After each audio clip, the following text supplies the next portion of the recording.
Thanksgiving has always been a huge day for Detroit fans.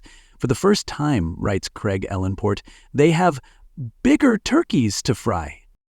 During Bill Keenest's 30-plus years with the Detroit Lions PR department, he was always busy working several hours after a home game went final, and now retired from the Lions, Keenest began working for the NFL last season as a national rep for Lions games.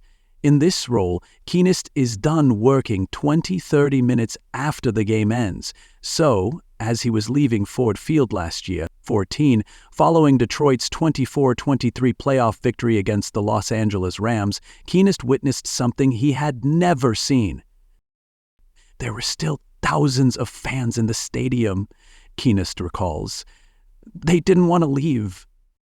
For many of those fans, it was the first Lions playoff win in their lifetime. It was the team's first postseason victory since January 1992. When I say it was an emotional and spiritual experience, I'm not being dramatic, Keenest tells Athlon Sports.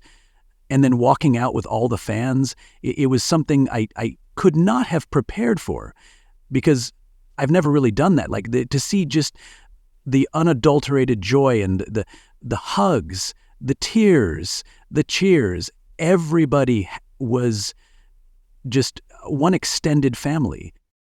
After a 32-year drought between playoff wins, the next one came just 7 days later when Detroit beat the Tampa Bay Buccaneers to advance to the NFC Championship game for just the second time in franchise history. After falling short to the San Francisco 49ers in that game, the Lions still have never been to a Super Bowl. If the passionate fan base in Detroit was out of its collective mind last season, just imagine how they're feeling right about now. The Lions are currently the favorites at most sportsbooks to win Super Bowl licks. To say the Lions are starved for a title would be an understatement.